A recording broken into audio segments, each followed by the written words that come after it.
Hi everyone, it's Frida and I'm back with another video. Today I'm going to show you how I made this Cloisonne enamel leopard shark pendant. Let's get to it. I'm working with fine silver here.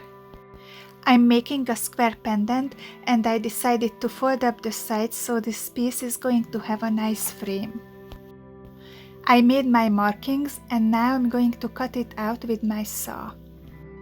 It's important to cut pretty precise to make sure there's not gonna be a gap when you fold up the sides. I also filed the edges. When I was done with this, I used this tool my husband made and punched along the scored lines.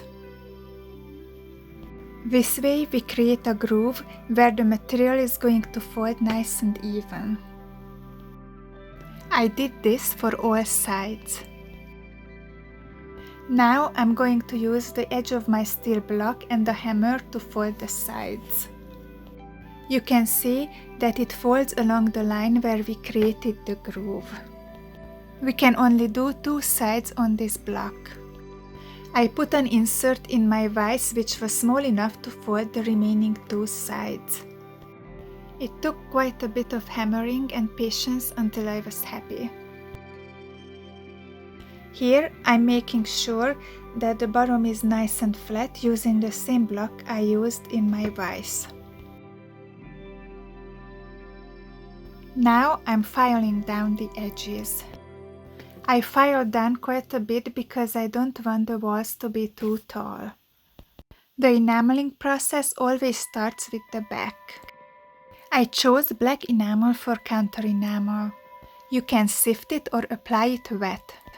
I fired it in my kiln on 1400 Fahrenheit. Now I start to work on the front, applying the clear coat first. I fired it off camera. Now that I have the base done, I'm ready to fold the wires to match the design. Cloisonne wires are flat wires and they stand on their edges. Cloisonne is a French word, means the little cells between the wires. I'm using my pointed tweezer and the small round nose and flat nose pliers to form these delicate wires.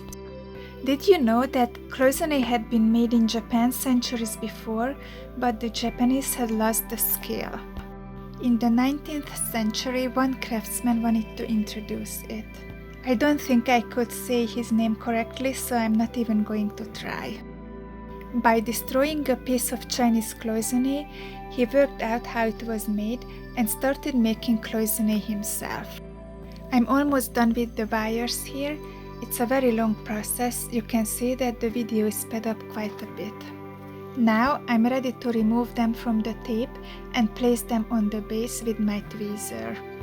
I'm using glue to hold them in place until it goes to the kiln. I had to play with them a little bit until I figured out where the wires exactly go. There is no drawing to help me here. I managed it, but I decided to do some changes. I left out a few of those little corals on the sides because they didn't fit nicely. I fired it off camera. During firing, the base coat melted and these little wires got stuck in it. Here, I'm filling out between the wires with enamel.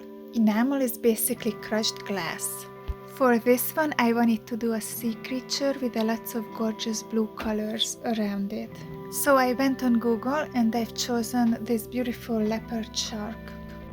In real life, this small shark is not this vibrant yellow, but for the sake of this pendant being more eye-catching, I've chosen this beautiful soft yellow.